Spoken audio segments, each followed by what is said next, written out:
दुनिया में कई ऐसे शातिर अपराधी हैं जो अपराध करके पुलिस को कई कई दिन तक चकमा देते हैं और कई बार तो पुलिस के हाथ से निकल भी जाते हैं। लेकिन अपराधी कितना भी तेज मारखान क्यों ना हो, पुलिस के हाथों एक दिन पकड़ा ही जाता है।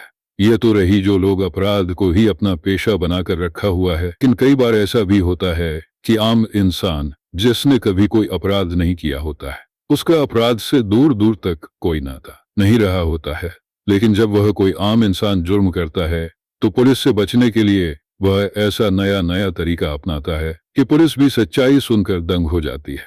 आज इस वीडियो में ऐसा ही एक क्राइम की कहानी बताने जा रहे हैं कि कैसे एक महिला ने, जिसका कभी अपराध के मामले में दूर दूर तक नाता नहीं था, लेकिन उस महिला ने एक नहीं बल्कि दो दो हत्या करने के बाद भी वह 1 साल तक कानून को चकमा देती रही। दरअसल बात 19 अगस्त 2022 की है।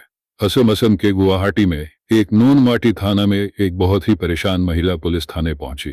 उसने पुलिस को अपना नाम वंदना कलिता बताया। उसने पुलिस को बताया कि उसका पति अमर ज्योति डे, जिसका उम्र 32 वर्ष है, और 62 साल की उसकी सास शंकरी डे कहीं लापता हो गए।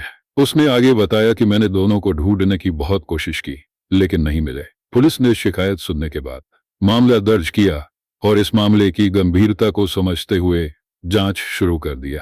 अपने स्तर पर जांच करने के बाद भी पुलिस को कुछ हाथ नहीं आया, तो इसके बारे में पुलिस ने अपने आसपास के सभी थानों को इत्तला दी, लेकिन उनका कहीं से कोई सुराग नहीं मिला।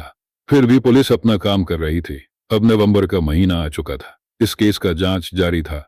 इसी बीच एक आदमी नूर माटी थाने पहुंचा और उसने पुलिस को खुद लापता हुए अमर ज्योति का पड़ोसी बताते हुए पुलिस को एक तहरीर दी, जिसमें अमर ज्योति और उसकी मां शंकरी के लापता होने की शिकायत के साथ साथ अमर ज्योति की पत्नी वंदना पर शक जाहिर किया। साथ ही यह भी बताया कि कुछ दिन पहले लापता आंटी के बैंक अकाउंट से कुछ पैसे निकाल लिए गए थे। अब पुलिस इस मिले जानकारी के अनुसार अलग अलग एंगल से इस केस को जांच करने लगी। इसी दौरान 14 फरवरी 2013 को वंदना एक बार फिर से पुलिस थाने पहुंची और उसने अपने पति और सास के बारे में पूछताछ की।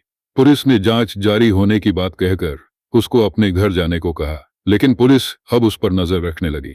उसका मोबाइल नंबर भी सर्विलांस पर डाल दिया गया था।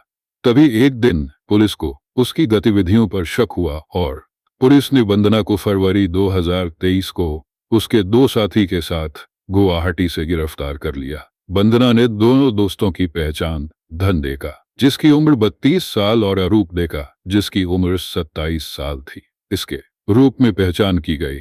जब पुलिस ने सख्ती के साथ पूछताछ की तो तीनों ने एक ऐसी खूनी साजिश बताई कि पुलिस का कलेजा कांप गया। वंदना ने बताया कि उसकी शादी 12 साल पहले लव मैरिज परिवार के खिलाफ जाकर हुई थी। बाद में अमर ज्योति की मां अपनी बहू और इस शादी को स्वीकार कर लिया था और वह अपने बेटे और बहू को पैसे से भी मदद करती थी। लेकिन बाद में वंदना और अमर ज्योति के बीच झगड़े होने लगे। झगड़े की वजह से वह हमेशा परेशान रहने लगी। इसी कारण वंदना ने एक जिम में फिटनेस ट्रेनर के तौर पर काम करने लगी। वंदना ने बताया कि शुरुआत में तो सास ने मेरा साथ दिया, लेकिन बाद में वह बदल गई और अपने बेटे का साथ देने लगी। फिर वंदना ने पुलिस को बताया कि हमेशा झगड़े की वजह से मैं एक दिन अपने सास और अपने पति को रास्ते से हटाने का मन बना लिया, लेकिन अकेले यह काम आसान नहीं था। अब मेरे दिलो दिमाग में दिन रात बस यही चलता रहता था कि इनको रास्ते से कैसे हटाऊं। पुलिस के मुताबिक वंदना ने अपने 2 दोस्तों को अपनी कहानी सुनाई और उन्हें कुछ पैसे का लालच देकर अपने खौफनाक प्लान के बारे में शामिल किया। अब वंदना को तलाश थी सही समय का, और वह समय भी 26 जुलाई 2022 को आ गया। दोपहर का समय था। घर में शंकरी और वंदना अकेले ही थे। शंकरी आराम से सो रही थी। तभी वंदना वहां पहुंची और बेड पर चढ़ गई। इससे पहले कि उसकी सास कुछ समझ पाती कि वंदना ने शंकरी का मुंह और नाक पर तकिया रखकर दबा दिया। कुछ समय बाद शंकरी का शरीर शांत हो गया। अब प्लान के मुताबिक वंदना ने अपने दोनों दोस्तों को घर बुलाया और तीनों ने मिलकर लाश के टुकड़े टुकड़े करके पॉलीथीन में डालकर कार की डिग्गी में रखकर पड़ोसी राज्य मेघालय के लिए निकल गए और बॉर्डर क्रॉस करने के बाद लाश के टुकड़ों को मेघालय में अलग अलग जगहों पर फेंक दिया और वापस गुवाहाटी लौट आए। जब अमरज्योति घर आया और वंदना से अपनी माँ के बारे में पूछा तो वंदना ने बताया कि वह किसी काम से बाहर गई है, लेकिन काफी समय गुजर जाता है तो वह अपने पति के साथ शंकरी को ढूंढने का नाटक करती है। समय बीतता जाता है। अब वंदना को इंतजार था अपने पति को रास्ते से हटाने का। इस दौरान दोनों शंकरी की तलाश करते रहे, लेकिन पुलिस के पास नहीं गए। अब समय आता है जिसकी वंदना को बेसब्री से इंतजार था। 17 अगस्त 2022। इस दिन अमर ज्योति और वंदना अपने नरहिंगी के फ्लैट में आए हुए थे। वह दोनों अकेले ही थे। इसी दौरान मौका पाकर वंदना ने अपने दोनों दोस्तों को बुला लिया और मौका पाकर तीनों ने अमर ज्योति पर एक राड से हमला कर दिया। उन तीनों ने इतना जोरदार हमला किया कि अमर ज्योति की मौके पर ही मौत हो गई। अब बारी थी लाश को ठिकाने लगाने की।